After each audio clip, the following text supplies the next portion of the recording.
Yo, what's happening? Dang, is this hooked up? Hold on. Let me unhook this. Hold on 1 second. Right. Should be able to hear now. So look, y'all. First thing I'm gonna tell y'all, if y'all know something wrong, man, don't keep putting it off. So all last week, James, what's happening? Man, I called you, man. So all last week, I've been in my truck rolling, and I had just been feeling bad, like no energy, like dizzy, and I just thought it was because Vincent was having Rob was having. I thought it was probably because I was drinking too much Red Bull or something. So I don't know. I don't know who I was on the phone. Me, Rico, and all of us was on the phone. I was coming up from Beaumont, and just out of nowhere, man, I'm doing like 75, speed limit 75. So I'm doing 75, and then just boom, it just felt like I passed out. And I pulled over. I'm like, man, what the heck wrong with me? So I was like, all right, I'm gonna call and schedule me a doctor's appointment. Came on back, I'm fine. While I felt that same feeling, I had been feeling that feeling like all week, just out of nowhere. And so today, I got in my truck. This was maybe about 5 hours ago now. And I was finna head up to Oklahoma because my load delivered in the morning. And man, no sooner I got across the state line, I probably was like Marshall, Texas. I had that feeling again, and it felt like it was getting worse and worse. So I pulled over like 3 different times, got out the truck, walked around. I'm telling myself like, man, I need to keep pushing. Then I'm trying to think realistically. I'm like, nah, I don't think I'm gonna make it. So I called Aunt. I'm like, man, I've been noticing every time I get in this truck and start rolling, I feel like I'm finna pass out, bro, and I don't know what it is. So he like, man, I know exactly what it is. He said, man, you got an exhaust leak and your carbon monoxide coming in the truck. So I'm like, you think so? He's like, yeah, I'm telling you. So I called the broker, and I got his cell number. I'm like, bro, look, this was going on, man. I keep feeling like I'm gonna pass out. I don't think I'm gonna make it. I'm like, bro, I'm scared as heck. And so he like, man, just do what you gotta do. I'll back you, no big deal. So I called the fire station, and I talked to one of the EMS supervisors and told him I was gonna come by and get checked out. So I made it back. All right, so I'm gonna give y'all a little info on carbon monoxide. Well, let me give you a little physiology, a little science right quick, because of course a lot of y'all know I'm a paramedic too. So your red blood cells carry oxygen. Inside your red blood cells, you got a heme which carries iron. Iron carries oxygen. It's got 4 little antennas on it. All right, that's what the oxygen ride on. Carbon monoxide is 200 times more powerful than oxygen. So once carbon monoxide get in your system, it basically bully the oxygen, just push it off of it.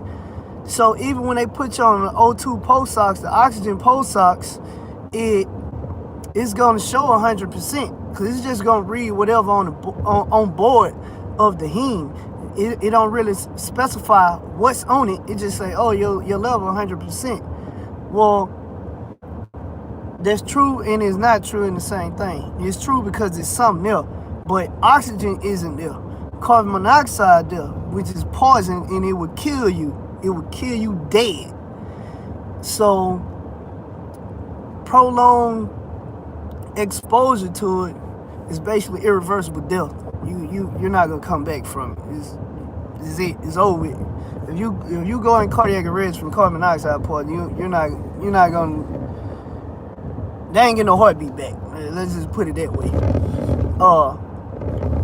Now you can go unresponsive and still have a heartbeat, and you can survive.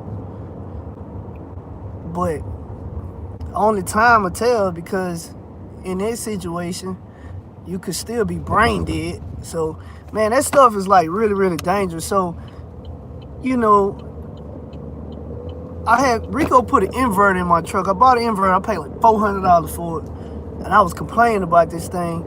Anyway, so when I left the fire station, it was only showing 2 parts per million, but I had rode over an hour back home with the window down, and so I started to feel a little better, but I still didn't feel myself. So anyway, I went by, I was showing 2 parts per million. It's supposed to be 0. All right. So I left.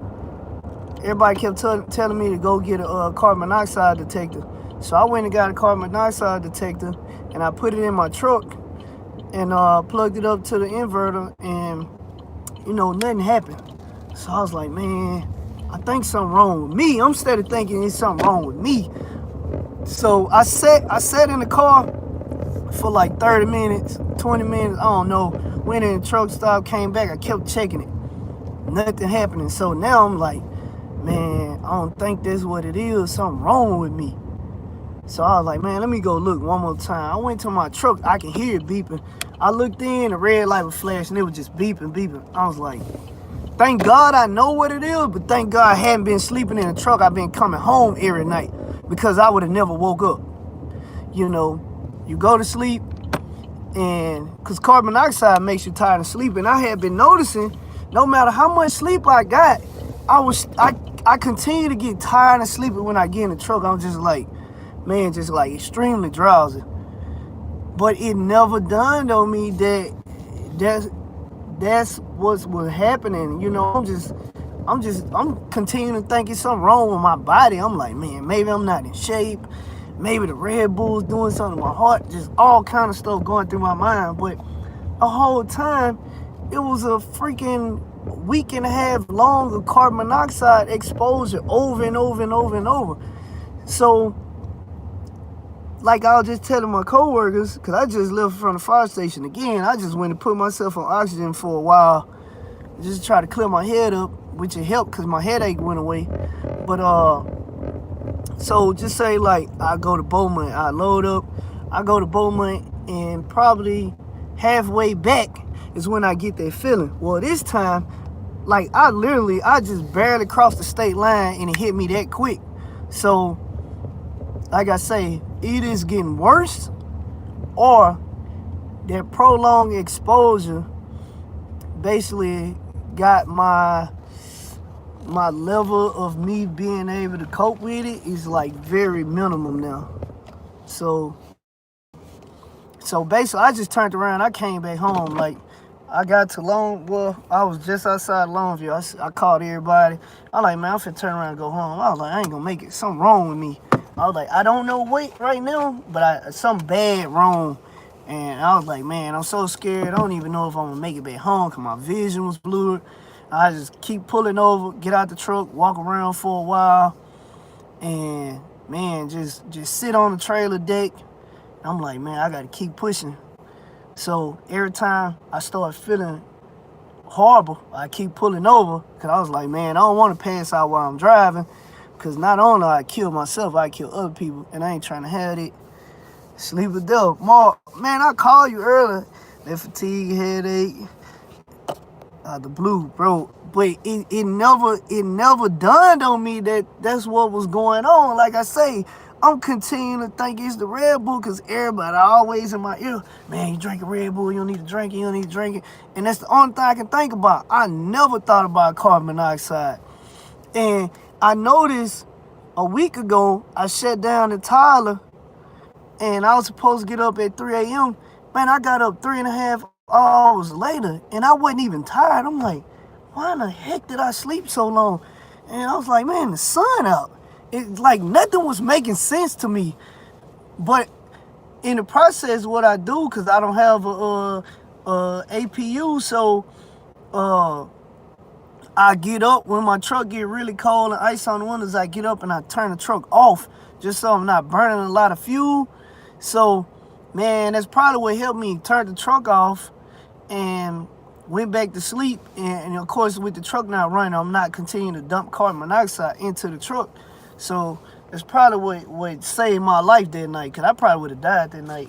But I just thank God I haven't been really sleeping in my truck at all. Probably only slept in the truck twice since I had it. But, man, if I was sleeping in that truck every night, man, I'm telling you, it'd have been over with. Because, you know, this is what I do for a living.